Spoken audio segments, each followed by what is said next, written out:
So students, this is our next topic in the connection of the series of cell cycle and cell division. This is the second lecture regarding the overview of the cell cycle and cell division. So in the previous classes we studied what is the cell cycle, what are the phases, how does it takes place, why it is taking place. Now the question is why it is taking place and what is the its significance and what is the important points on the basis of which the cell cycle or cell division takes place. So why the cell division is required, how does it takes place? So whenever any cell will divide, you all are aware with the content of the cell.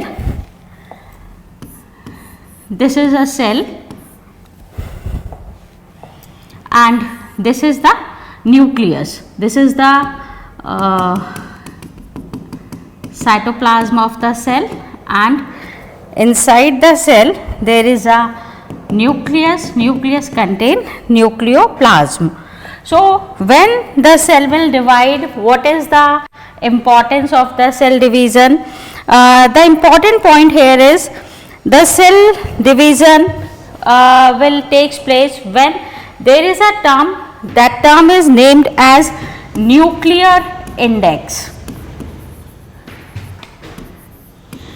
Nuclear index. Then what is this nuclear index? Nuclear index is the ratio between the cytoplasmic volume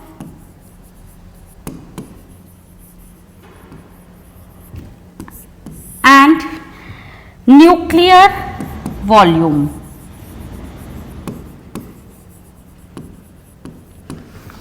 So each and every cell contain cytoplasm as well as nucleoplasm. There is a definite ratio between this cytoplasm and this nuclear volume.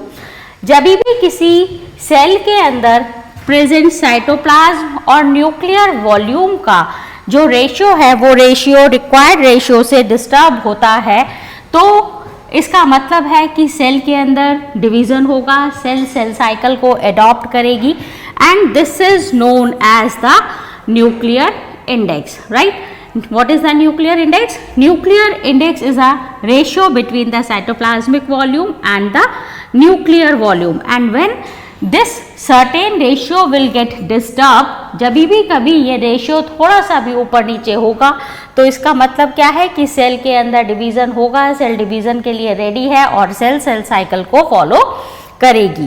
तो ये जो cytoplasmic volume है और ये जो nuclear volume है, cytoplasmic volume means पूरी cell का वॉल्यूम, पूरे सेल के अंदर जो भी लिक्विड कंपोनेंट्स हैं उसका volume, and next one is this nuclear volume. जो न्यूक्लियर का जो रेशियो है वो रेशियो और साइटोप्लाज्म का रेशियो एक डेफिनेट अमाउंट में होता है, उसका एक परसेंटेज फिक्स्ड होता है. जब भी वो परसेंटेज थोड़ा सा भी वेरिएबल होगा, it means the cell will surely get divide. Now cell division, आपने इससे पहले पढ़ा सेल डिवीजन के बारे में.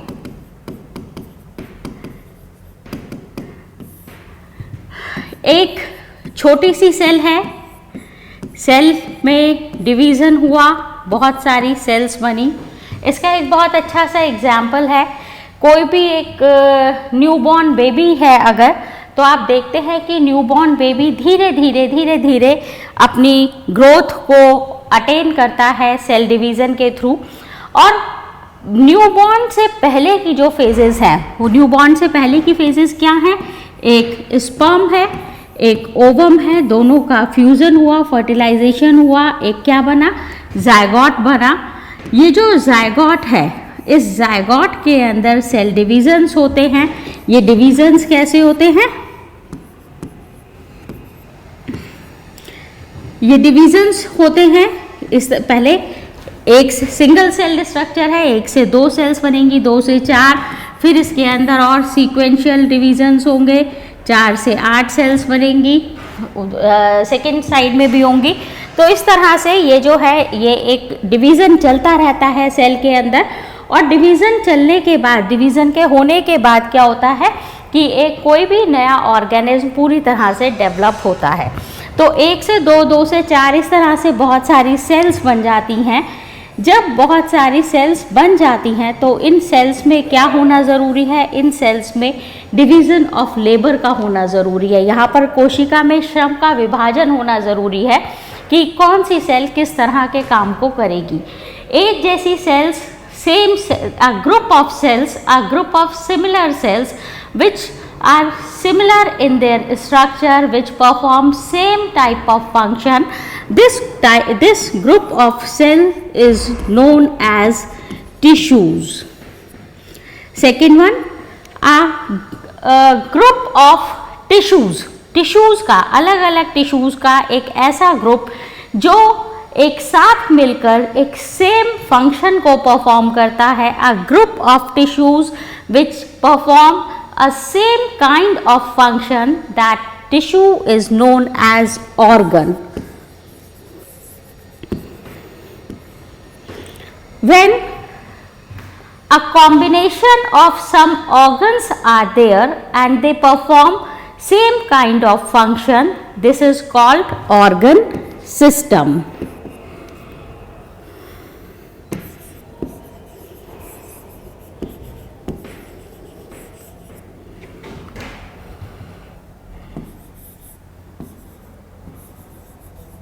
This is called organ system, and many organ systems, when they get together and they perform a combined function, all the processes which are required for the living being's life, which are required for the life, when all the processes will get together, they will form an organism. So this is the basic concept of the division of labour. एक जैसी sales ने एक साथ काम किया, tissues को बनाया, एक जैसे टिश्यूज़ ने ऑर्गन्स को बनाया। यहाँ पर आप किसी भी एक सिस्टम की बात कर सकते हैं। For example, if we are talking about epithelial tissues are present on our upper surface of the body organs, of our body organs.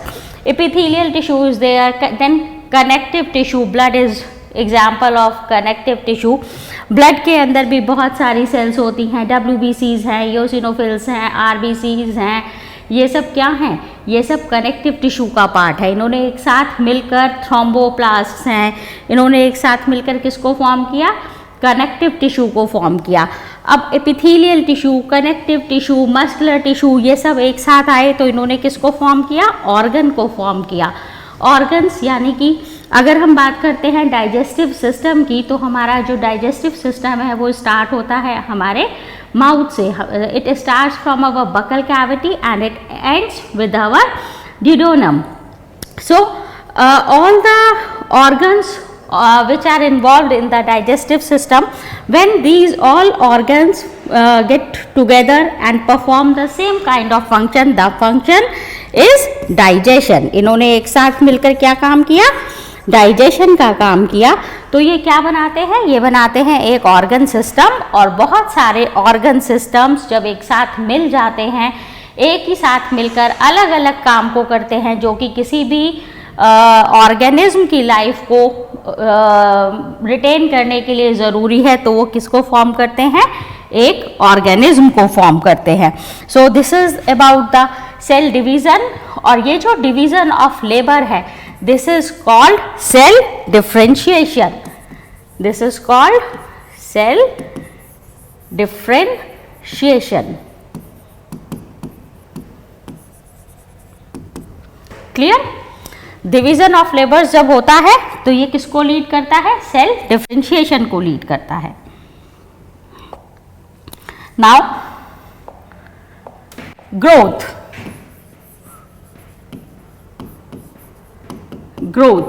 Growth का मतलब वृद्धि, किसी भी चीज के अंदर इंक्रीमेंट होना, है ना, उसको क्या कहते हैं? Growth.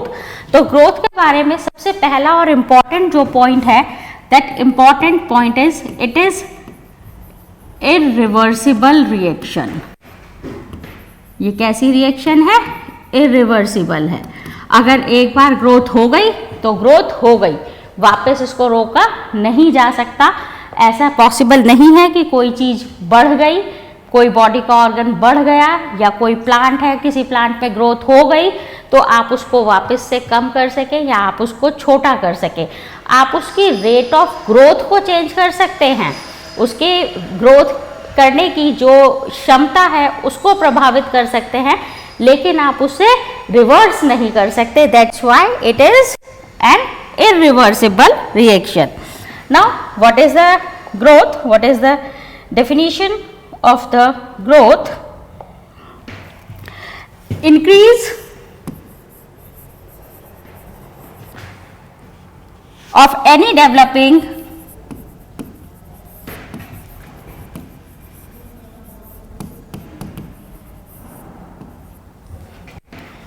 living system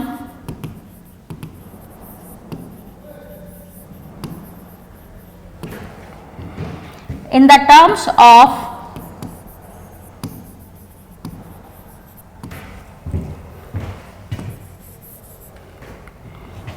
volume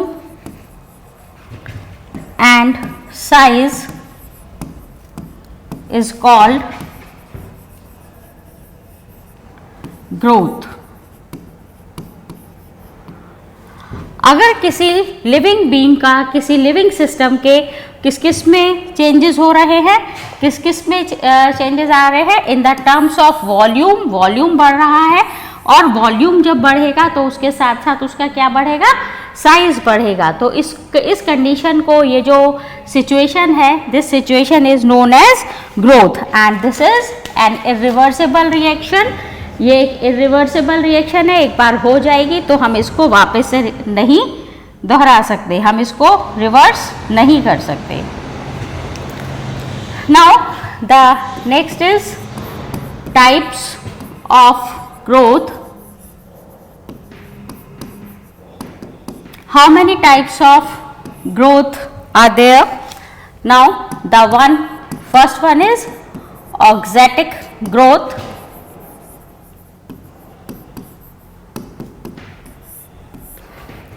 Auxetic growth. What happens in the auxetic growth? This is the cell and the cell will grow in the term of volume. Cell का क्या बढ़ेगा? Volume बढ़ेगा. The growth will takes place in the term of the volume. तो यहाँ पर जो cell है, अगर किसी भी सेल का वॉल्यूम बढ़ता है, ये इंक्रीज का साइन है, अगर किसी सेल का वॉल्यूम बढ़ता है तो हम उस ग्रोथ को क्या कहते हैं? ऑक्जेटिक ग्रोथ। पहले सेल छोटी है, ग्रोथ हुई और उसका वॉल्यूम बढ़ गया, सेल ने अपना वॉल्यूम इंक्रीज कर लिया। This is an example of auxetic growth. Second one is the multiplicative.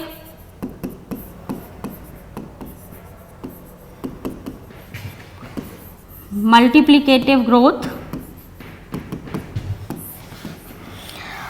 Multiplicative growth में due to the division of the cells, cells में डिवीजन होता है और जब सेल्स में डिवीजन होता है तो उससे क्या होता है? Number of cells will get higher.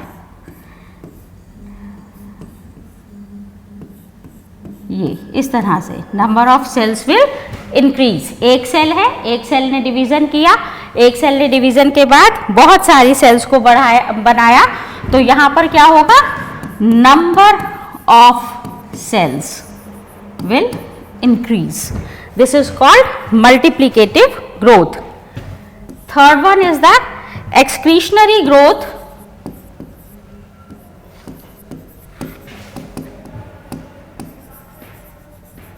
एक्सक्रीशनरी growth.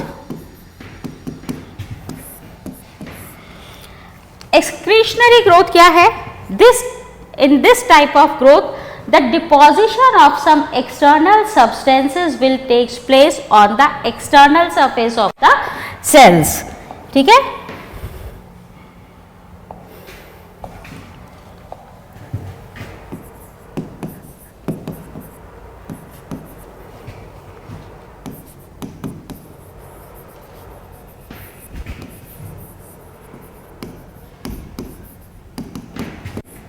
due to the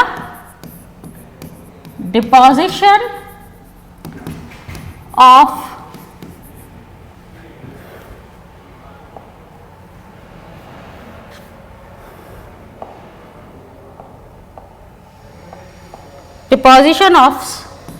some external substances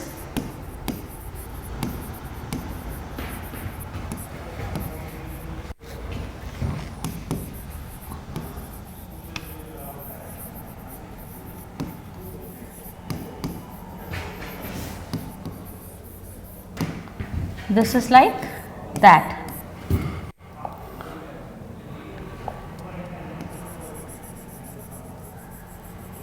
suberin का जमा हो जाना, deposition of suberin, deposition of lignin and different kinds of resins, deposition of different kinds of resins, all these are the examples of excretionary growth.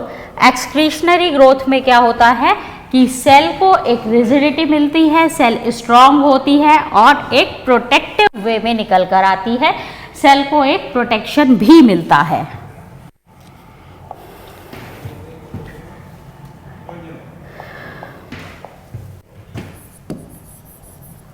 Now we will study cell cycle in detail. So Rudolf Virchow was the first who told that all the cells arises from pre-existing cells. Cells arises from pre-existing cells, यानी कि पहले से उपस्थित कोशिकाओं से ही नई कोशिका की उत्पत्ति होती है और जो नई कोशिकाएं बनती है, जो नई सेल्स का डेवलपमेंट होता है, जो नई सेल्स को का जन्म होता है, उन सेल्स के बर्थ से पहले सेल कौन कौन सी स्टेजेस से होकर गुजरती है, this all comes under the cell cycle. This is a similar process as we go in our kitchen and we want to cook something. So prior going for the cooking, we have to arrange all the raw materials which we are required for the cooking of any dish. So this is called the cell cycle. This is the part of the cell cycle. And prior to cell division,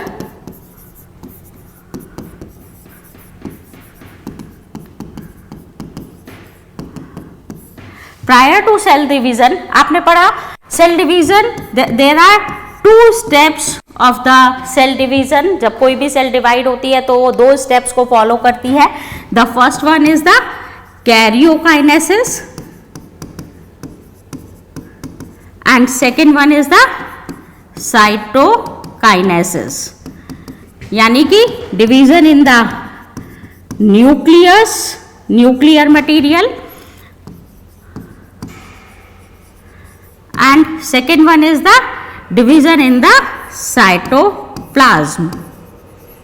These are the two basic steps which are required, which are included in the cell division, in the process of the cell division.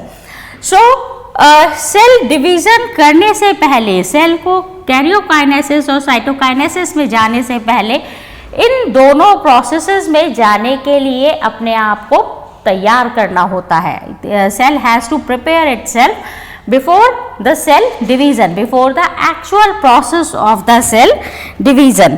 So what is that actual process, what are those necessities which cell has to attain? These are the synthesis of many compounds, synthesis of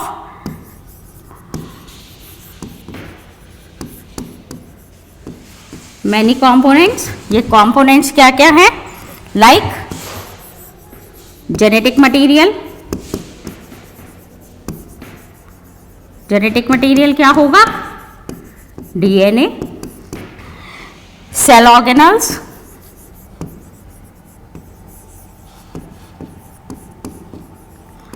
like mitochondria, ribosomes, Golgi body, endoplasmic reticulum, and many more cell organelles are there in a cell.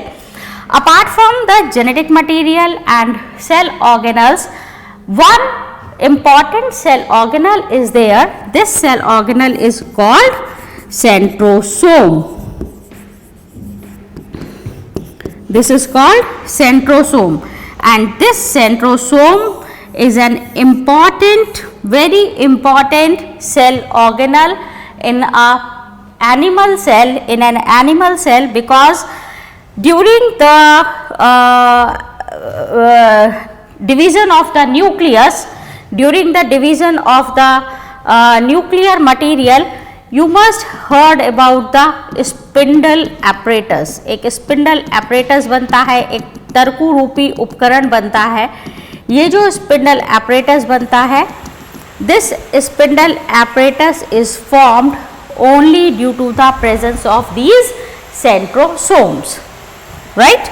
So this is called the pre-phase. This is called the synthesis phase of the cell, in which it has to be passed on. So what is the cell cycle? It is the sequence of events through which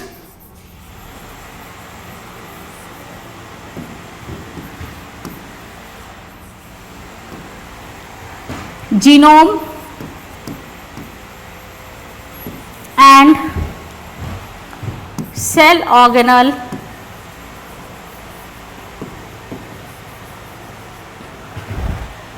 of the cell multiplies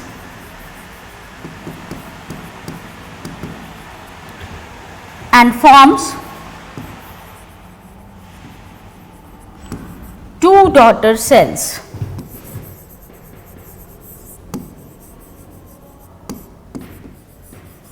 This is called cell cycle. This is all about the cell cycle. Cell cycle क्या है? एक ऐसा घटनाक्रम है, छोटी छोटी घटनाओं का, जहाँ पर कि सारे इवेंट्स एक सीक्वेंस से आते हैं, एक के बाद एक, उसके बाद दूसरा, दूसरे के बाद तीसरा. तो ये एक ऐसा साइकिल है. This is the sequence of events through which genome and cell organelles of the cell multiplies and they forms two daughter cells. किसी भी सेल में एक तो जेनेटिक मटेरियल इंपॉर्टेंट है और दूसरा क्या इंपॉर्टेंट है?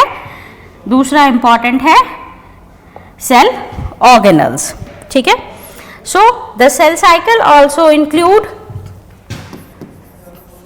3 phases or 3 cycle.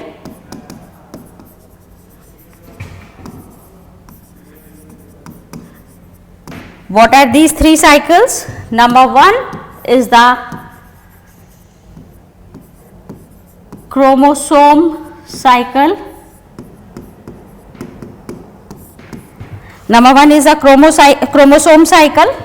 Chromosome cycle means chromosome में डिवीजन होगा या क्रोमोसोम से रिलेटेड है.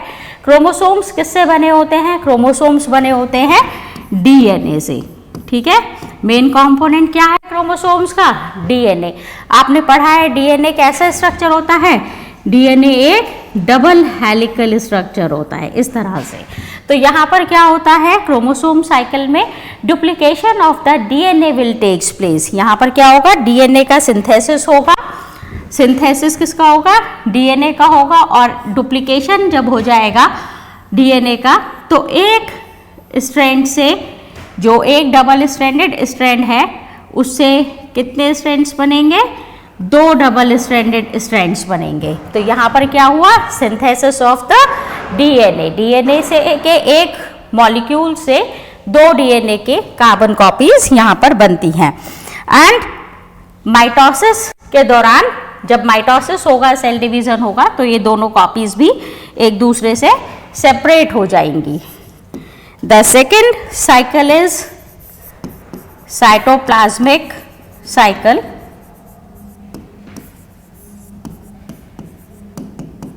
Cytoplasmic cycle. Cytoplasmic cycle cytoplasm से रिलेटेड है। साइटोप्लाज्म के अंदर क्या क्या होता है? साइटोप्लाज्म के अंदर होता है आरएनए, जितनी भी मेम्ब्रेन्स हैं वो साइटोप्लाज्म को कवर किए रहती हैं। तो यहाँ पे आरएनए का सिंथेसिस होगा, मेम्ब्रेन्स का सिंथेसिस होगा, और क्या होगा? जो सेल ऑर्गेनल्स हैं, सेल ऑर्गेनल्स का भी यहाँ पर सिंथेसिस होगा। ठीक है, साइटोप्लाज्मिक साइकिल में किस किस का सिंथेसिस होगा? आरएनए का होगा, डीएनए का पहले हो चुका है, फिर क्या किसका होगा? आरएनए का होगा, जो मेम्ब्रेन्स हैं उन मेम्ब्रेन्स का होगा, और बाकी के जो सेल ऑर्गेनल्स इसमें इन्वॉल्व हैं वो सारे के सारे सेल ऑर्गेनल्स भी डुप्लीकेट हो जाएंगे। और इन तीनों की जरूरत कब पड़ेगी? इन तीनों की जरूरत पड़ेगी during the process of cytokinesis. जब साइटोप्लाज्म में डिवीजन होगा तब इसकी जरूरत पड़ेगी, क्योंकि जितने भी सेल ऑर्गेनल्स हैं वो डिवाइड होंगे तभी साइटोकाइनेसिस का प्रोसेस कंप्लीट होगा। Now the third one is centrosome cycle.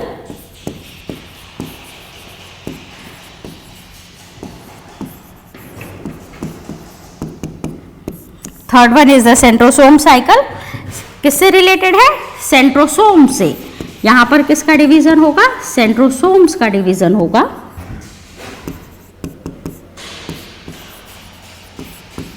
They will duplicate करेंगे, सेंट्रोसोम्स 2 हो जाएंगे। जब अभी आप आगे माइटोसिस मियोसिस पढ़ेंगे एनिमल सेल में, तो वहाँ पर आप देखेंगे कि सेंट्रोसोम्स कितना इंपॉर्टेंट रोल प्ले करते हैं एनिमल सेल में। जो स्पिंडल एपरेटस का फॉर्मेशन होता है, अभी पहले भी आपने पढ़ा, स्पिंडल एपरेटस का फॉर्मेशन एनिमल सेल में किसके थ्रू होता है? सेंट्रोसोम्स के थ्रू ही होता है। ठीक है, तो न्यूक्लियर डिवीजन, ये जो सेंट्रोसोम है ये किस में रोल प्ले करते हैं? न्यूक्लियर डिवीजन में या फिर कैरियोकाइनेसिस में।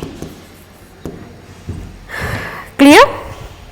Now the next topic in this series is generation time.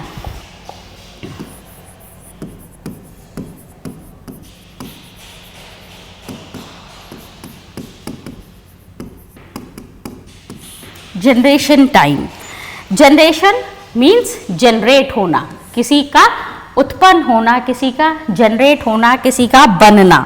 So the time involved इन 2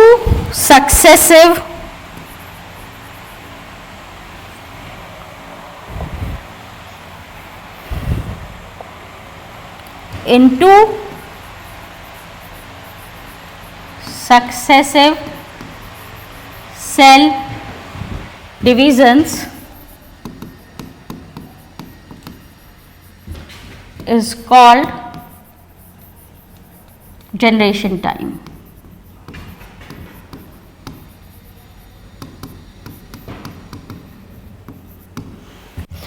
एक सेल से 2 सेल के बनने के बीच में जो टाइम लगता है उस टाइम को क्या कहते हैं? उस टाइम को कहते हैं जनरेशन टाइम। एक सेल है, वो एक सेल ने 2 सेल को फॉर्म किया और जो पहले सेल बनी थी उसके भी जो टाइम है उसको क्या कहते हैं? Generation time. ये जो जनरेशन टाइम है ये भी कुछ फैक्टर्स पर डिपेंड करता है। Generation time also depends upon some factors.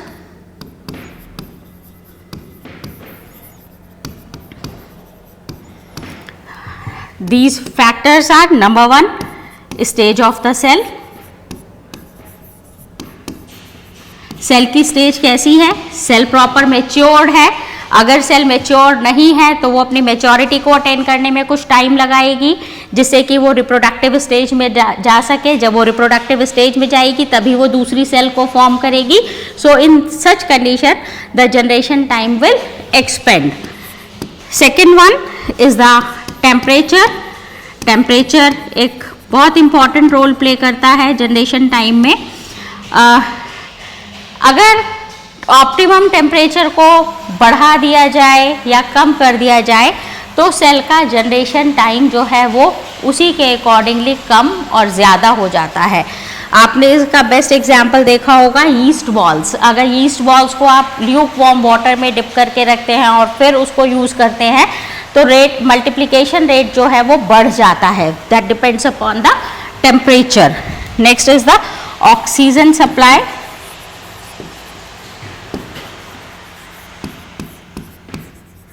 Oxygen की अवेलेबिलिटी कितनी है उसके ऊपर डिपेंड करेगा। And the most important is the food supply.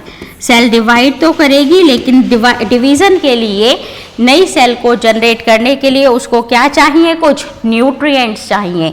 ये न्यूट्रिएंट्स कहाँ से मिलेंगे, फूड से मिलेंगे। तो अगर ये न्यूट्रिएंट्स की अवेलेबिलिटी प्रॉपर है तो उसके ऊपर भी जनरेशन टाइम जो है सेल का वो डिपेंड करता है। वैसे different cells have different generation times. If we are talking about the yeast cell, तो yeast cell का जो generation time है that is 90 minutes. If we are talking about the human cell, its generation time is 24 hours. And about the onion root tips, onion root tips जो में जो cells present हैं उन sales का generation time होता है 20 hours. ठीक है, सो this is all about the generation time of different kinds of cells and what is the generation time. In the next lecture we will study the cell cycle and cell division in detail, and this is very important topic in the curriculum. Thank you.